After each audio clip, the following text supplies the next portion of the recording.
Welcome back to another video. In this video, I want to take you through looking at this project that we've started to model here, and I want to start moving towards construction drawings. And so in this project, we have a bunch of different wall types here and floor types and roof types and all that kind of stuff. And so typically our next step in that process is we want to start working on some schedules. And so I want to walk you through how I set up schedules. And so let's start by, I don't have any sheets in this project, so let me just set up a sheet here. And we'll probably edit this sheet later, but the next thing we want to do is go to our View tab, and we want to go to our Legend button here. So we want to go to New Legend. And I want to double check the scale of this. I think 1/2 inch equals 1 foot should be the right scale. And we're going to call this wall, let's call this W1 foundation wall.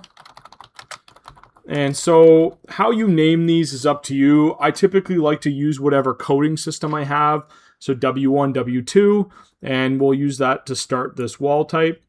The next thing we want to do on this is we want to add some text here. So I'm just going to add a text piece here, and we'll call this W. Let's zoom in there a little more. Caps lock on W1 foundation wall. And looks like this is an Arial gray text type.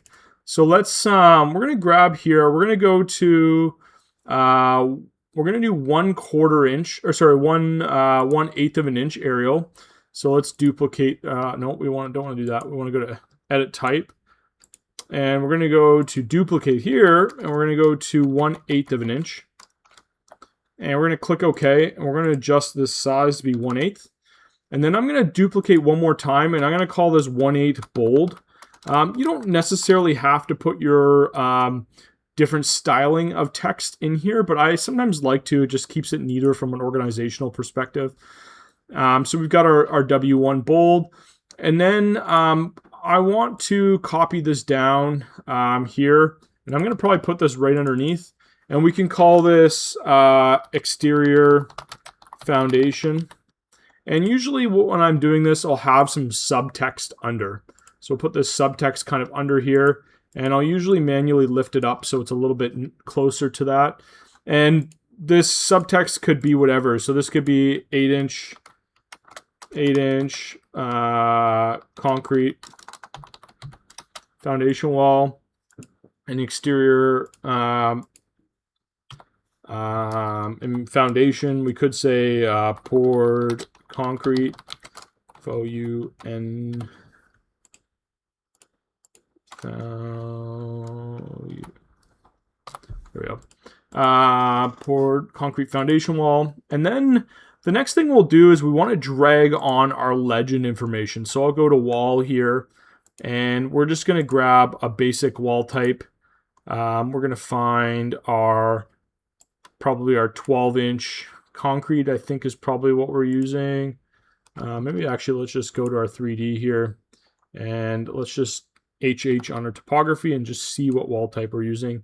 10-inch concrete. All right, let's update that. So we'll change this to be our 10-inch concrete, and we'll update this to be 10-inch.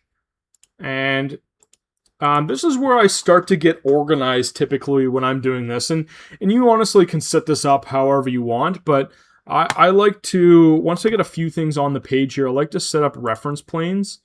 And I like to manually make my text aligned with this. And these ones they don't really snap very well. So I'm just going to use my arrows. And I usually drag this up a little bit above. And then let's copy this down. Something like, maybe we'll do 8 inches. Just to give ourselves a little bit of a buffer. And then I'll bring some horizontal reference planes going across. So we'll go on the top of the text, and let's go below the text. And then maybe we'll go just another one slightly above, just for a bit of a buffer. And this one I'll bring a little bit further down. And maybe what I'll do is I'll just bring this text down slightly. So there's just a little bit of a gap there. And then again, I'm just kind of making up some of these gaps as I go here, but maybe we go 6 inches down for that. And that also, of course, coincides with our text starting. And then let's move this one over to there. And we'll have a little bit of a buffer here as well. And so let me just move this down slightly. And so what I usually do for our wall types is I try to align them with the top of this line. And then what I'll also do is I'll add this text over here, and it'll start kind of at the top of that line as well. So this will say 8 or 10 inch reinforced concrete wall. I always get these forced concrete wall, and then we can do something along the lines of exterior to be waterproofed with dimple board. And I'll just drag this in, so that'll just go down another line there. So this wall type's pretty simple, and I think once you kind of set up these parameters for yourself, we can drag this onto a sheet and see what this looks like. And so our legends will appear under a new tab called Legends here. And the cool thing about legends themselves is they actually will go on multiple pages.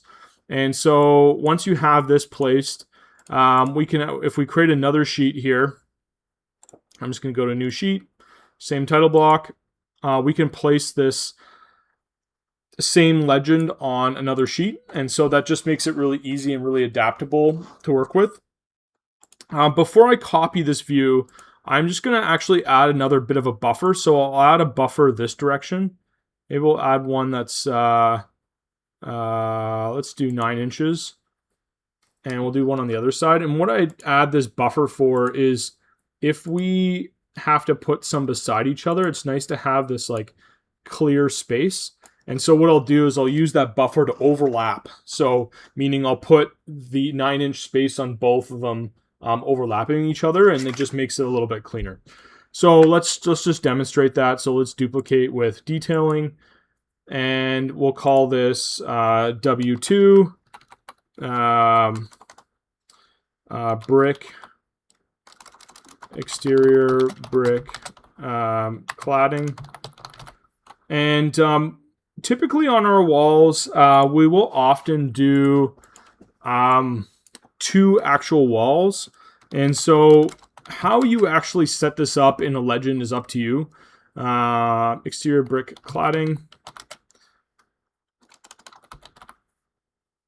And this could be on metal stud or just could be brick cladding. And so here we can grab this and we can change this to our, let me see what other type of wall here.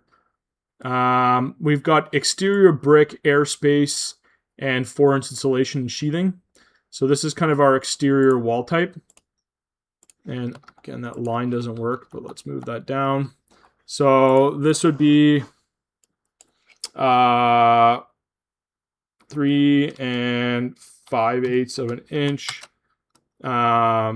brick cladding with metal ties at 48 inches on center, vertical / horizontal. Just meaning that every 48 inches you want to have a tie in both directions. You could drop that down to 32 inches. So maybe it's, you could also do like 32 inches on center vertical, or maybe we'll do 16 inches on center vertical and 32 inches on center horizontal, or 48 inches on center horizontal, something like that. And then you could also write staggered. So they put the brick ties in different spots. Then we have, I believe, probably a 2-inch airspace. 2-inch airspace. And then we have 4 inches of rock wool comfort board or rigid foam. And then the last layer would be 1/2-inch sheathing. sheathing. So this would be our next wall type, and we can rename this one to be our, and often actually what we do with these is I'll call these WE. So this will be WE1, so being WE for exterior. And then when we bring this onto our sheet, same type of thing, we can drag it on.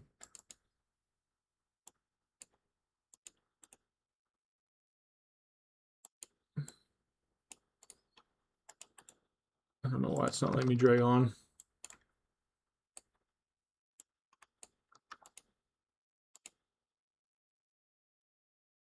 Let's go to a different sheet here.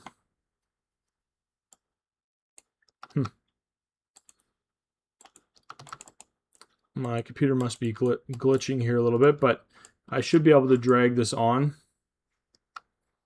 And once we can drag this on, we can then, this is kind of another way to put stuff on a sheet. There we go. And so you can see what I mean by the overlap. So obviously we can put this below. But once we get this to overlap nicely, it just kind of makes that gutter go away, and then all of these line up. Typically what I'll also do is I'll grab these and I'll turn off the actual title. So in here I only have viewport 1, so I'll just go to edit type, and I'm going to rename this to be view title. And then we're going to duplicate this and we'll call it no title. And on the second one, we'll just change title to be no. And now you can see we have both of these.